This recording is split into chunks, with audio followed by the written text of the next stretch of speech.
Usually I don't record specific games for certain holidays, but considering we are in the festive season, perhaps I should record a relevant game to end the year off. But probably not that one. Oh yeah, I can think of a much better choice. You know, recording a game for Christmas shouldn't be a complicated thing, but you have no idea where I can start on that. Hey guys, Saxdude26 here, and it's time to finally delve into a game series from my childhood that is a lot more dangerous than it looks.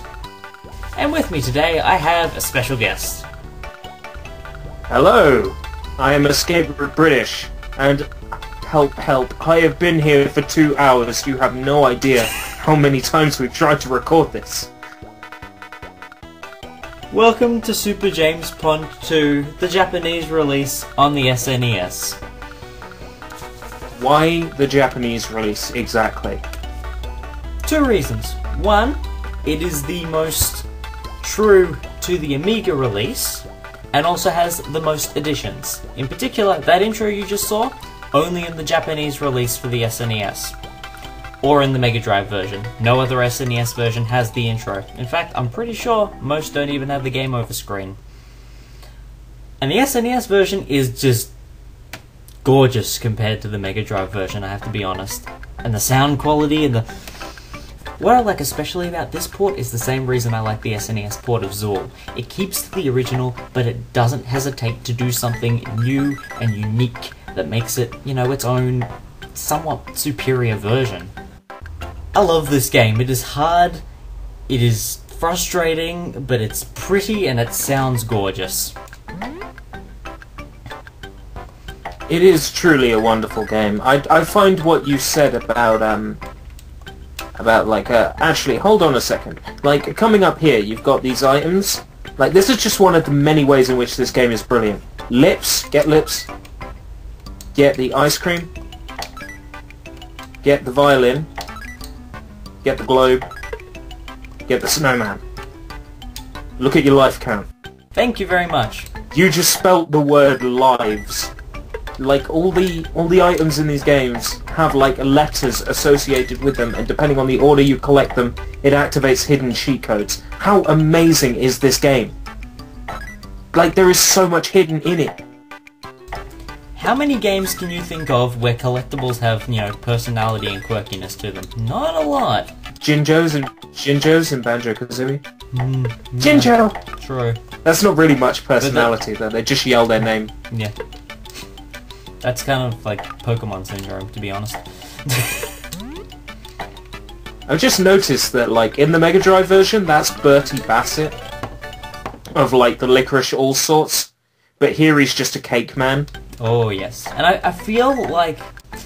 Is there a lot of the product placement taken out of this version, then? Well, Bertie Bassett is an example. M&M's down here, no, they kept.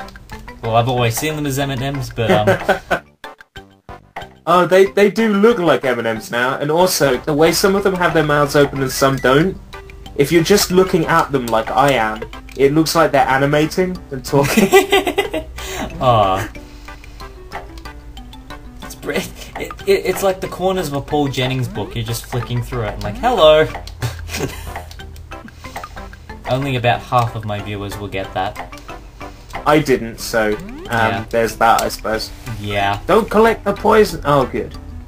Going for the totally Don't eat the poison, it's bad for you. No poison for you. And that bus there, throwing, you know, demonic schoolchildren at me. I spent countless hours on the Acorn Archimedes demo, sitting on that bridge at the top, crouched, waiting for the bus to constantly jump into me so it would kill itself. I was bored, and I was 6. And because of said demo version not being programmed properly, I also spent an additional 5 minutes trying to jump on this bowling ball because the wings that are in this box weren't programmed into the game yet. And there's an interesting bug with these wings, which is why we couldn't progress last time. And that's if you make them appear and then walk away, they disappear and the box doesn't correct itself. Truly marvellous. Truly poison. Indeed. That's the thing. Although I did own an Acorn Archimedes during most of my childhood, for only a very short time did I actually have the full version of this game on it. And even then, it had this horrible glitch in the install where all of the music played the instrumental pieces backwards. What? So you know how the music goes dun dun dun dun dun dun dun dun dun dun dun dun dun. It kind of instead flipped the notes around, so instead it just kind of made this demented clown music and went dun dun dun dun dun dun dun dun. Just going Oh, that sounds amazing. Did I break my computer? That reminds me of like old PC games with MIDI music, where you'd play them on like a modern machine, and the general MIDI instruments were all wrong, so it's like just like tambourine sounds. Tambourine sounds, but that's meant to be piano. Why? That should not be a thing. Retro games, ladies and gentlemen. Super secret golf club mini level. Super special, awesome, yes. Actually, I'm just trying to think.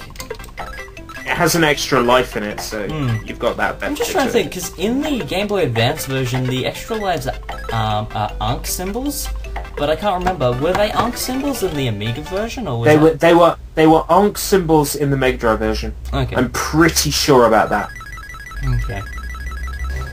So it might just, for all I know, it's just a case of, we're Nintendo, so we make extra lives the head of the character you're playing as. I suppose because the Ankh has like perhaps a religious symbolism. Ooh, true. It's again that whole censorship thing. And Nintendo were all over that. Speaking of censorship, actually, I've just realised by looking at the lives count. Have you noticed James Pond actually has 5 fingers? Your live count is increased to avoid, you know, cultural disrespect. Oh, unfortunate connections to the Yakuza. Yeah. And Japanese slaughterhouses and stuff. It's the same problem that the Oddworld series had when they were releasing Abe's Odyssey and Abe's Exodus. Oh boy, I remember them having the same situation with the Sonic Underground cartoon. Oh. The Sega people that they ran the cartoon past said, 4-finger Sonic bad. 5. Ooh. So they had to animate an extra finger on Sonic's hands. But it's not like Jet Set Radio with the artwork where the main character has 6 fingers. Now that is a bit weird.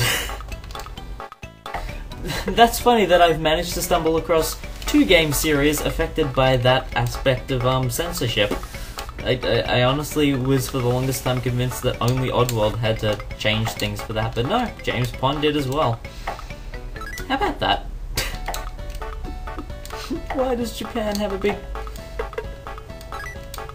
It gives you an extra life, you can't really complain. Yet another good reason to be playing this version then, I suppose. Yeah. A version that totally isn't like any harder than the others, and you know, you'll get stuck on it and all annoyed and have to start over. A game which has been excessively ported and remade and ported and remade. Just stop trying to do this jump. Ah, never mind, you've done it. Like, you're incredibly picky about some of the moves that you make in this game. I have that whole... Like, oh, I've just got to do that jump, and it's like, dude, just... No. Score is score. I don't think I'm going to be getting extra lives from score anytime soon. I'd be better looking for extra lives and being careful in pacing myself. Oh, yeah. I mean, for a Christmas game, James Pond 2 does not, you know, pull any punches. It makes sure all of them land you smack in the face. Oi! Yep. I'm surprised you're going this way through, but I suppose you don't want to find loads of secrets now, so it's cool. I'm not going to push you through any secrets unless they work in your favour. Like where I know there are extra lives or invincibility hidden, I'll point them out, but apart from that, I don't necessarily see the point. I'm in the mindset of there are two specific secrets I definitely want to show off, and they're the side entrance to the castle and the James Bond 1 homage secret. And quite frankly, if I don't show them off, that would kind of be disrespectful to a video game icon of my childhood, and, you know, I wasted a playthrough. Because do those t-shirts literally have Mickey Mouse and the TMNT on them? I believe they do. And yet, they weren't done for copyright. Yeah. Yet, a Japanese RPG has an enemy in it that is Mickey Mouse, and Disney get incredibly offended and shut the project down. Games advertising games is a good marketing scheme. Ploy. Approach. Trying to think of a different way to end that phrase.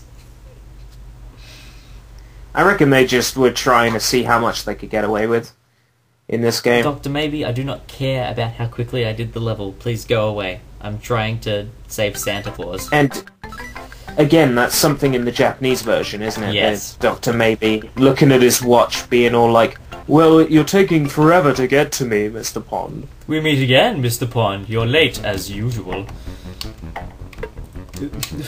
No, Mr. Pond, I expect you to drown. But you're a fish, so that's not going to happen. Oh, drat. Did anybody even, like, acknowledge the whole Doctor Maybe as opposed to Doctor No?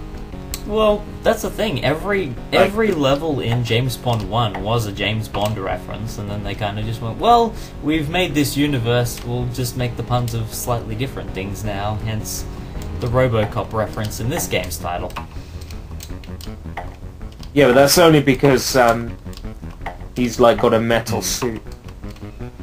Though, from memory, I don't recall... They couldn't call it like James Pond Licensed to Skrill or something, could they? Oh yeah. Or, you know... Oh wow, that's pretty violent. That didn't happen in the Mega Drive one. James Pond 2 Expandomatic.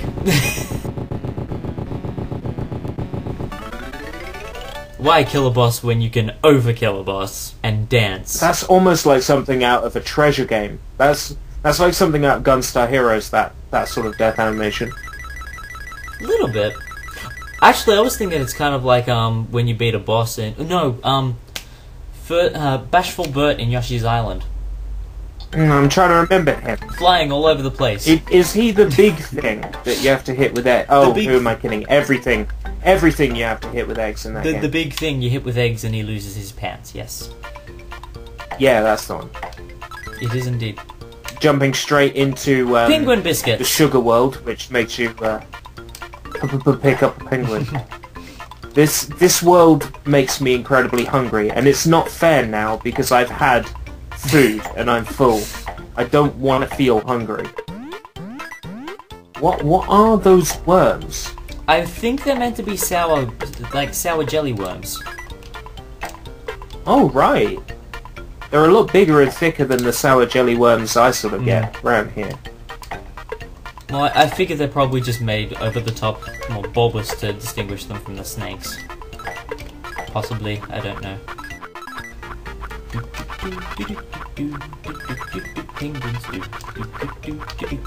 Is it playing that music here? Yeah. That's strange music for it, because I'm pretty sure it's not that music that played here on the Mega Drive version. That's the thing. I know I keep... That music played for the first time in the bathtub level in the Mega Drive version. Pretty sure, yeah, and I'm pretty sure in the Play It remakes, it doesn't play until like the third last door, from memory. It plays really late in the game. The Play It version's weird because it's got music in the game that isn't even in like any version of James Pond 2 ever. Well, but it also has a piece of music from James Pond 3 in it. Well, that's the thing, because that's in the PS1 version, and it's because it's reusing the CD32 soundtrack from the additional Amiga release, which actually takes songs from James Pond 1. Oh. and reorchestrates them.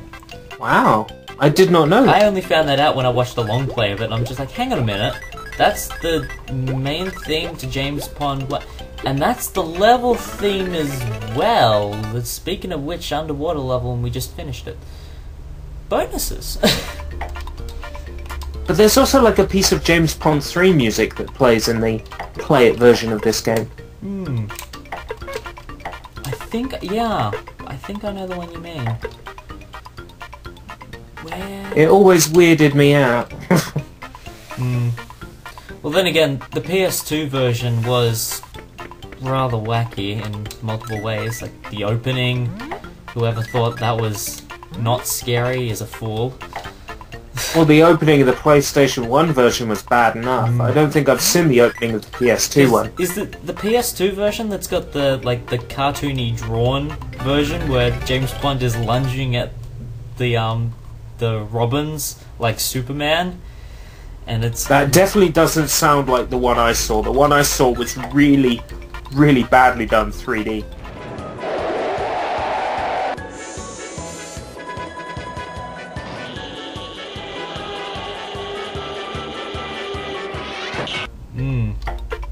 Okay. That would have been the PlayStation 1 version. Okay. But yeah, Play It versions have weird aspects. For example... Do you want to know a secret? Oh, yes. Do you promise not to tell? Yeah. Whoa, whoa. If you carry on, on the next, like, rotating chocolate block, there's a bit where you can actually go down on the right. And I swear there's lots of cool hidden stuff down there. And also you can jump into the penguin bar. Thank you, invincibility expander suit. There we go. I mean, you already knew where that was because I told you last take, but we had to make it look like I was telling you for the first time. Oh yes. And I told you about that earlier as well. You didn't know about it. Yeah.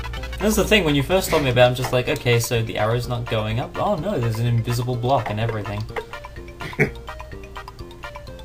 I'm just glad that's in there, because it means that the version I played in my childhood must have been pretty close as well to the original. If this is quite close, then then the Mega Drive version was trying to be authentic at the very least. Unlike the player versions that just go crazy. You don't want to go that way. Oh, that's right. Through the cheese, through the cheese, through the cheese.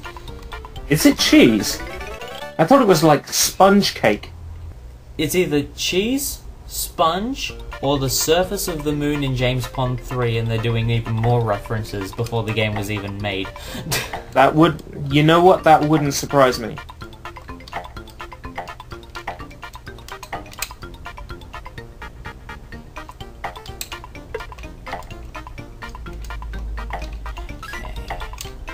I'm sure. This particular room, I don't like it at all. Oh yeah. It's so easy to fall. The rule with James Pond is that vertical rooms are usually the worst.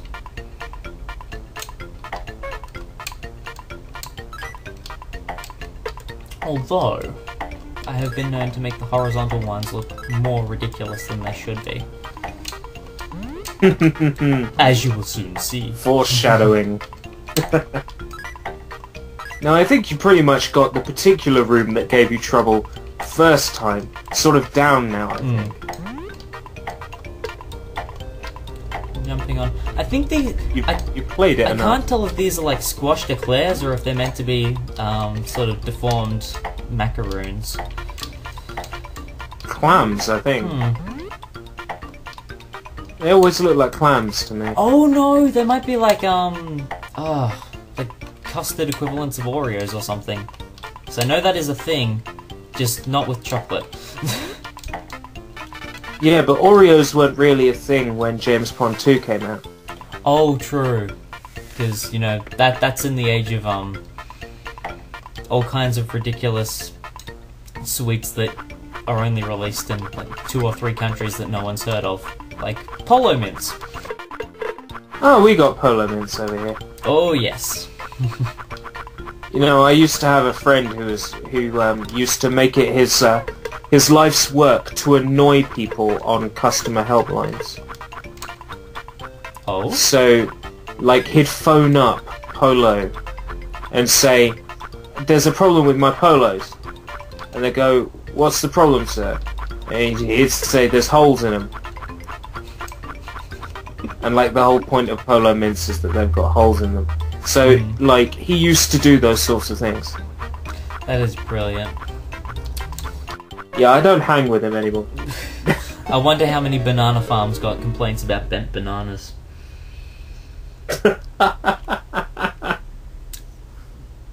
Probably way too many.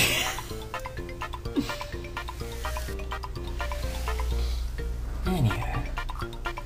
Cakes and climbing and expanding and all manner of secret ancientness in the most cheerful way possible. Cakey goodness. Are those... That might be one reason why I like James Bond 1 the most, is possibly because it stays so true to the James Bond parody, because of the fact that it's very sort of detective-y, secret agent-y, and here it's just like, we're saving Christmas!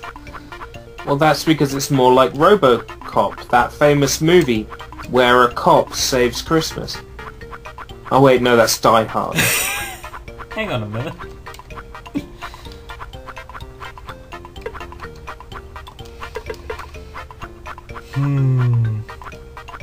Now there's a Christmas game. Die Hard. Die Hard. Oh. Yeah. I mean, I could recommend a good Die Hard game, like Die Hard Arcade for the Sega Saturn, or I could recommend a bad one, like Die Hard for the NES. Die Hard Trilogy is sort of somewhere in the middle, but Die Hard 4 for mobile phones is pretty good. In this room you want to take the gap right down the far end that looks like it's going to kill you. Because unfortunately these three all just lead you back to the same spots. Okay, nearly at the end.